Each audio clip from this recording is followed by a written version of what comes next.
Hello everyone and welcome back to my channel. Today we're going to talk about the cover for child niches, especially child activity book.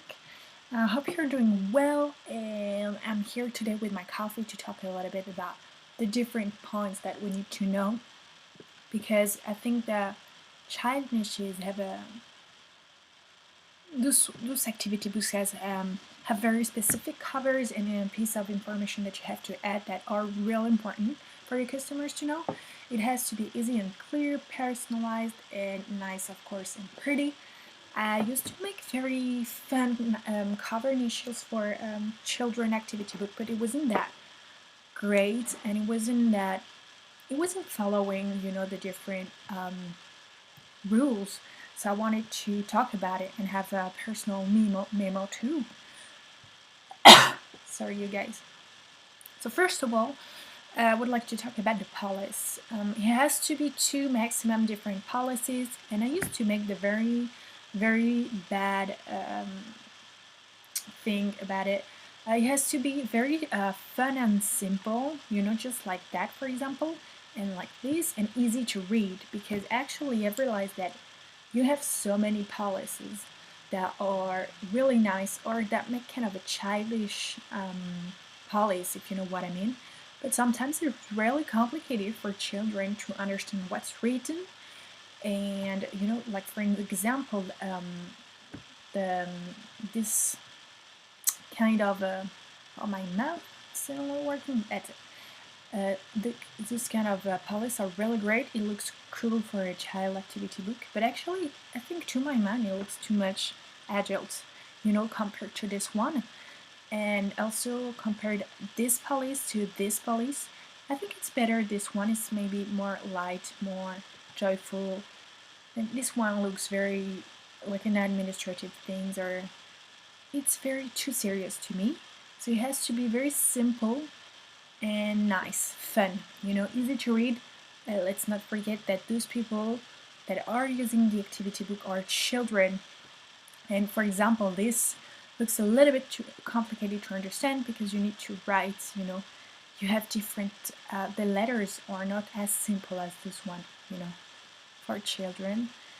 And you also have to put on the front cover, you need two policies, not one nor three, just two.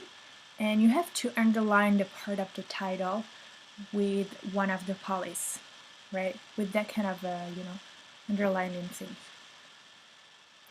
So it has to be easy and clear, and it has to be personalized. For example, if you have an activity book for children, you need to add, sorry, hop. You need to add a, the kind of pencils or the pages they're gonna see in the activity book. You need to show what type of activity there is and the theme. Show what they have to do, what children have to do, if they have to underline, if they need a pencil, if you need watercolor, if they need scissors, that kind of things. You need to follow the theme and the activity. A kind of a party in the background, like. And kids for fun for parents. Actually, apparently, parents will buy more for their children if there is a funny or a happy children on the cover of the book, because they are gonna think that this is their children that are going to have fun as much as the characters on the cover. And you also need to give more party and fun things. You can add and do it all the time, a stars in the background or that kind of stuff that creates a little bit more content, I would say, a little bit more fun into the cover without putting too much information. It has to be nice, light, colorful, but not too much,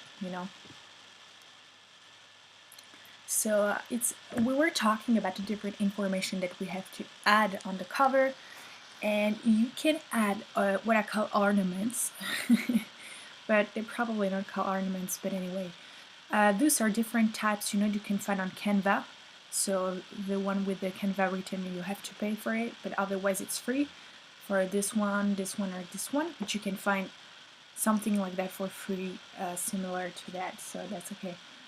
And you can add informations on this one, like for example, you can add the age, the type of activity book, the difficulty, how many pages there is, and you have to add those things to the cover because you need to give informations and some kind of fun. So what are the informations to add? Well, the ages, for what type of children is it, what type of activity, what are they buying, what are they going to do, the number of pages. Sorry, I put it twice. And what's inside, which means that you have the type of activity, but sometimes you had bonuses, you can draw things, have a little bit more than, if it's a coloring book, you have probably a table color chart. Just add it, say that what's inside, said everything. They're not your different concurrents are not going to copy you for that. They will learn a lot about you, but they will always copy, but they will never create more than what you've done. So that's great. And the parents, the customers are never going to be surprised. And what you have to do? Well, first of all, we need 3 primary colors. So here we have the perfect example. We have kind of a red, blue, and green, yellow. They are 4 maximum colors. 3 would say, because green and yellow are very similar colors. Very easy, very simple. Ornament, learning. Here, shapes, letters. Here, it's for children activity book. We have the information over here. We have the age just over there. 2 different policies.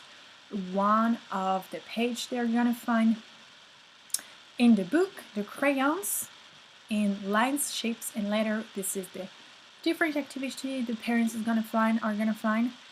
And there is the theme. So we have the letters over here.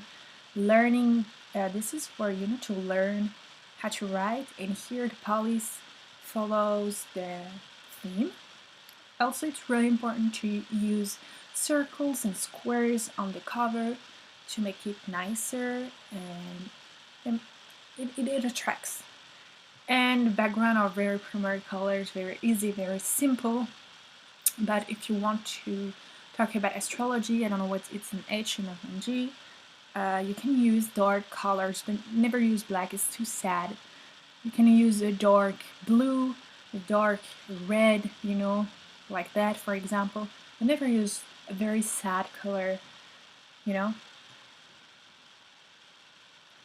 So I give you some example of books that are actually really interesting and very simple at the same time, that follows all the rules that we said. Like for example, this book has this is a square, but we have a circle in the middle. We have few colors: red, yellow, green, blue. We have an activity book title here. The ages, what you have inside with the different policies, and children that are having fun. Here it's a little bit more specific for older children. This one is a 3-4, and as you can see, it's simple. Even if it's the parents that bought the book, the cover is really important. It has to talk to the parents. However, the cover is simple because it's for young children, right? Then here it's for 6 and 7 children. It's a little bit more specific. We'll still have very primary colors, and always the same colors: yellow, green, blue, and red. And again, here we have kind of a ornaments on the side. Here 2 what I call ornaments, but they're not ornaments, of course. Different policies, and everything about the theme, like peers, everything about related to mathematics, and a pencil. And there is this new phase about activity book that are more, I would say, simple and realistic and just minimalist. it's, for example, this kind of things. You just have to title into two different palettes always. A dark font background and just planets. It sells. This book sells. It's a simpler, but it sells. But I think it's not as fun as, for example, it's not as fun as this one. I don't know what you think. I don't know on the time if it's interesting or not to create this. And we have here the Mindful Monsters Therapeutic Workbook, for example, and also different colors but a very, very minimalistic background. Very simple title and different colors over here. That could be interesting to see. That could be interesting. So nothing is written on the stone, What I've said is the different rules that everybody follows, but as this news phase, you can create things that sells if you're not following this trend. This is up to you to check what you want and what you're good at. Sometimes you're going to be very good to make and create a very fun cover. Sometimes you're going to be very good at creating minimalist covers. It really depends on you. Those are the different tips and tools that I use to create something a little more specific and more worked, because sometimes it looks like not sad, but very simple and not very sophisticated for children. So I hope this will help you. And I hope you guys enjoyed this video. Don't forget to give it a thumbs up, subscribe, and like to my channel. And I'll see you next week. Bye bye!